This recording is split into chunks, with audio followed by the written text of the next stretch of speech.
Imagine an entire city that was once one of the most important ports on the Mediterranean Sea, suddenly disappearing under the water.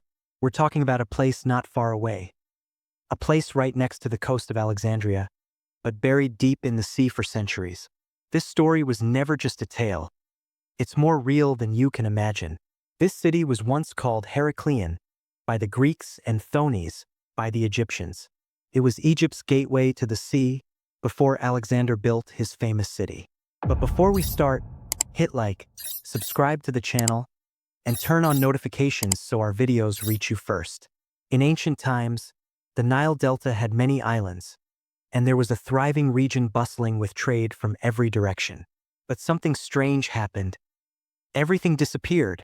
No islands, no buildings, not even a small statue to indicate that this place was once alive. Even though there was written evidence in ancient manuscripts talking about the city, not a single trace was visible above ground. This led many people to say it was just a legend. But sometimes legends turn out to be true. What completely changed the game was a French scholar named Frank Gaudio.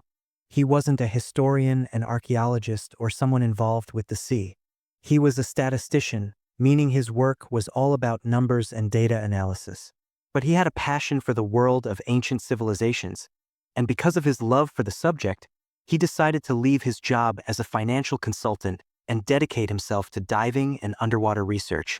In the early 90s, he managed to discover an ancient warship called the San Diego, which encouraged him even more to continue until he heard about the lost Heracleion, and he began to seriously consider going to look for it. There's an account from a British pilot in the 1940s who claimed to have seen structures underwater near Abu Qir Bay, but no one believed him, and no one cared about what he said. But Gaudio saw something different. In 1996, he decided to take a real step. He started assembling a research team and requested permission from the Egyptian authorities to dive and search in the sea. He actually got the permission and started the adventure. But as soon as he saw the size of the bay, he was shocked. An enormous area, murky water, and visibility almost non-existent. He had to find a clever way to pinpoint where to start. He didn't give up.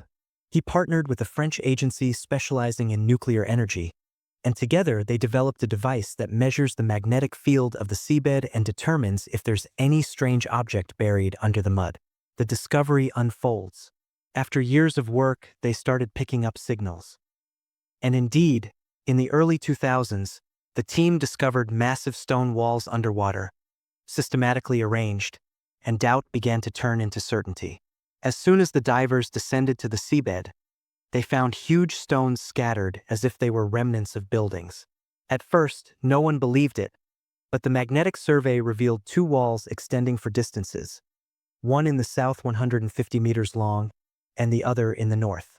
Not only that, they also found large statues, broken but in excellent condition.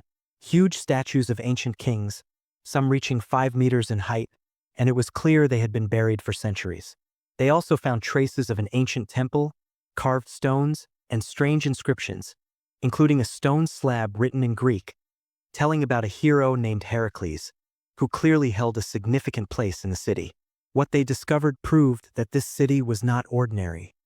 It was the heart of trade in the Mediterranean. They found more than 60 sunken ships in the same area, dating from the 6th to the 2nd century BC, which is evidence that the city was always bustling with activity. Scientists and divers also found gold and copper coins, goblets, small statues, ornaments, and jewelry, as well as pottery vessels with ancient Egyptian and Greek inscriptions, which indicates that the two civilizations were intertwined in this city. One city, two names. With time, the hypothesis emerged that what they were seeing wasn't just one city, but two, Heracleion and Thonis. But the big surprise happened when one of the divers brought up a massive black slab, buried under a thick layer of mud. The slab had astonishingly preserved hieroglyphic inscriptions. After translating the text, they found that the inscription was a royal decree imposing a 10% tax on goods coming from abroad. But most importantly, it specified the city's name and location, and there was a line that said, "Pharaoh orders this slab to be placed in the city of Thonis." At that point, the team confirmed that Thonis and Heracleion were the same city, but one was the Egyptian name and the other the Greek. So, not two cities, but one city with two names. The slab they discovered wasn't just evidence of the city's name. It was the key that opened the door to a complete history. The true name appeared, the location was identified, and all doubts turned into certainty. People who had ridiculed Gaudio began to reconsider, and his name began to shine as the first to prove that this legend was real. And from there, the city began to reveal its secrets. They discovered that Heracleion was not just a port.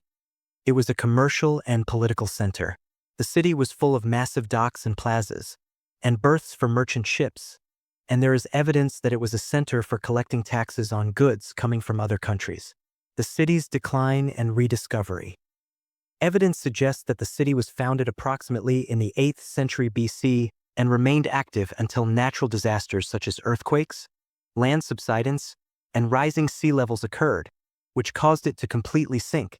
With the founding of the city of Alexandria, Heracleion's importance gradually diminished until it completely disappeared, swallowed by the water and erased from history. But the sinking itself was a blessing, because the artifacts remained untouched under the sea, as if time stopped at that moment. After many years of oblivion, Heracleion reappeared. An entire city submerged in the depths of the sea, once just a legend on paper, became a reality before people's eyes. This discovery didn't just reveal a city. It opened a huge window to a buried history. Imagine yourself standing and looking at statues more than 2,000 years old, inscribed with hieroglyphs in Greek, preserved as if they were hidden specifically to return in our time. Divers descended daily, retrieving statues and discovering docks, basins, and secrets of a place no one knew anything about. Every day they found something new, and every piece they brought up told a story of an advanced civilization. This city was governed by laws, welcomed merchants from distant lands, had tax systems, celebrations, temples, plazas, and streets. So, we're talking about a complete city with all its details, which sank under mysterious circumstances and remained dormant in the depths of the sea until it returned to tell its story. Gaudio and his team weren't satisfied with just the discovery. They worked to document every piece, photograph it, and scientifically analyze it, so it could be a reference for future generations. This city is not just an archaeological treasure. It's living proof that Egypt was never just a pharaonic civilization. No, it was always a land of civilizations, containing Egyptian, Greek, and Roman elements, and all of this intersected in one place, Heracleion. And that's why, when you see what happened, you'll understand that the sea doesn't always hide. Sometimes it conceals, and sometimes it returns a treasure greater than you could ever dream of.